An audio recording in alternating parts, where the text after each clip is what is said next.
warahmatullahi wabarakatuh. How's life, guys? Okay, I hope that you are in the good condition. Now we're gonna talk about preposition.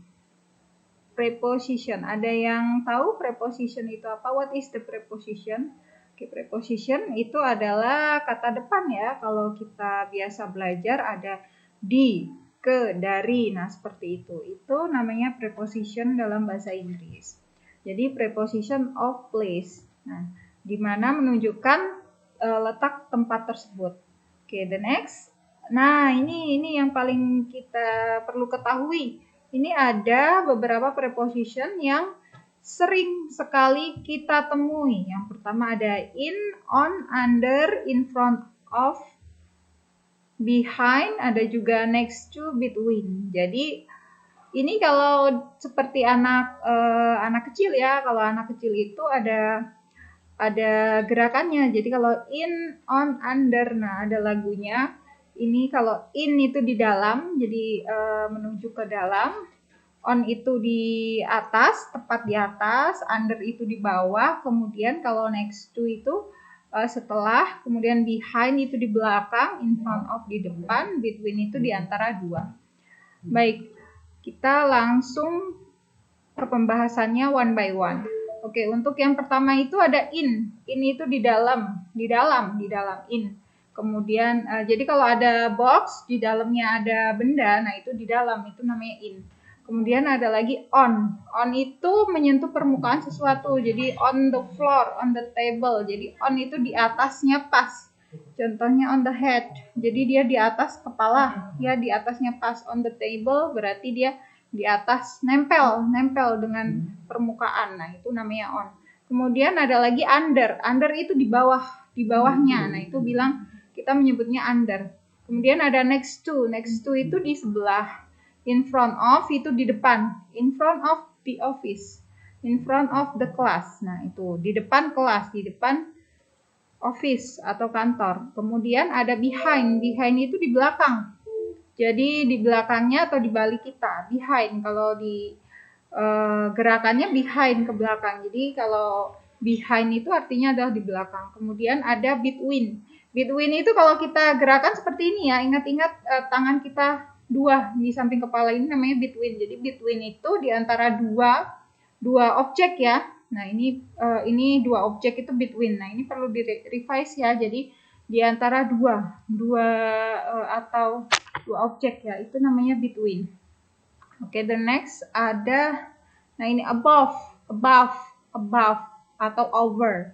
Nah, above itu dipakai untuk objek yang letaknya lebih tinggi dari objek pembanding. Jadi dia di atas, kalau di kepala above the head, dia di atas kepala dia, jadi lebih tinggi dari kepala, tidak nempel. Kalau nempel itu tadi on ya.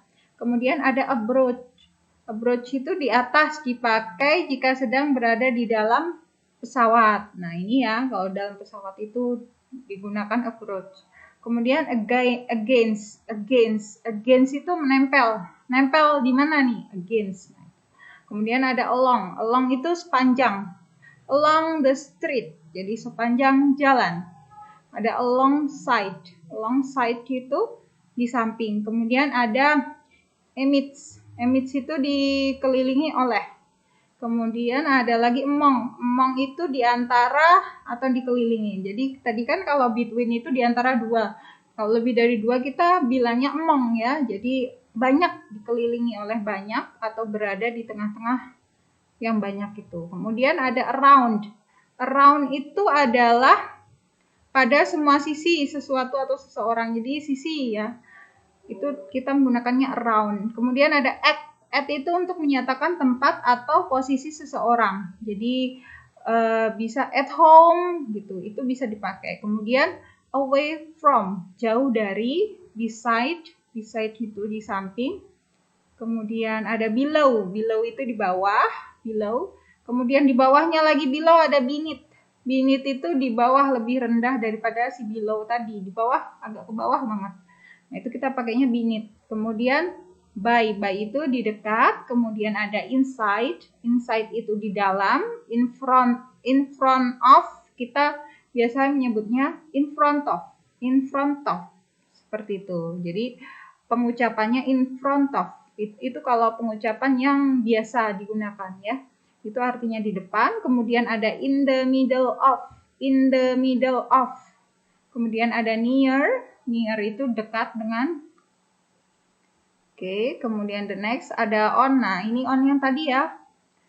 On menyentuh permukaan tadi ya. Kita bahas lagi, keluar lagi. Kemudian ada outside. Outside itu di luar.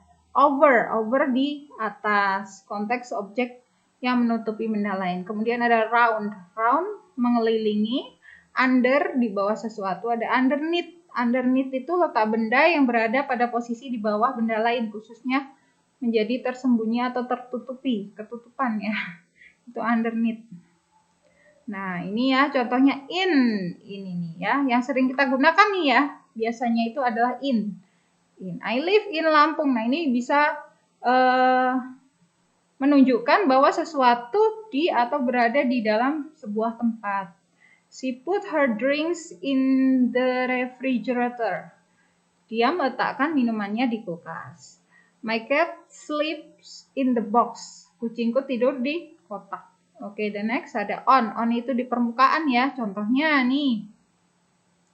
On ini spesifik, pokoknya di permukaan. Jadi dia merujuknya langsung spesifik. Contohnya the school is on jalan lintas. Contohnya sekolah itu berada di jalan lintas. I put my glasses on the table. There is a gecko on the wall.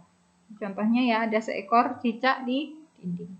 Oke, the next, at. Nah, at ini digunakan untuk tempat atau lokasi yang spesifik. Biasanya tempat yang disebutkan secara khusus. For example, I left my book at home. She is still waiting for the bus at the stop. He met his friend at the bookstore. Ini ya contoh-contohnya. Kemudian ada lagi under. Under itu di bawah. Di bawah. Contohnya digunakan ketika posisi benda dimaksudkan ada di bawah sesuatu atau benda lain yang tertutupi. Seperti itu. Contohnya, there are many coral reefs under the sea. Anan is hiding under the table. We can rest for a while under the tree. Jadi di bawahnya kalau under. The next, below. Below ini kita gunakan di bawah juga. Tapi maksudnya yaitu lebih rendah tadi ya. Contohnya, the example is below the table. Contohnya berada di bawah tabel. Ini kalau di dalam teks ya. Kemudian ada you need to write a caption below the chart. Kamu perlu menulis keterangan di bawah grafik. Oke, the next ada above. Above ini di atas tadi ya sudah dijelaskan. Posisinya lebih tinggi. Oke, the next ada in front of. In front of berada di depan benda lain. Ya, di depan. Ini contohnya ya. Yang pertama, Mr. Agus asked to read the poem in front of the class. She parked his car in front of the house. Contohnya. The next, near. Near. Near. Near itu dekat ya. Artinya dekat suatu benda atau tempat lain. Contohnya, there is a bookstore near the campus. Nih, contohnya ya kalau kita mau pakai near. Near itu di dekat. Dekat. Nah, ada lagi, the next. Kita lihat lagi ada next to, ini sudah paham ya, kalau next to di sebelah. Nah, kemudian ada beside di samping, behind itu di belakang, letaknya di belakang. The next ada between, ini ada contoh-contohnya ya, between, di antara dua, among di antara ya, namun di antara banyak benda ya, tempat atau orang. The next ada inside, oke, enough. Jadi that's all about the explanation about preposition. Hopefully you can get some information from this video. Thank you very much. I close by saying wallahul muwaffiq ila aqwamit thoriq. Wassalamualaikum warahmatullahi wabarakatuh. Bye bye. See you next time.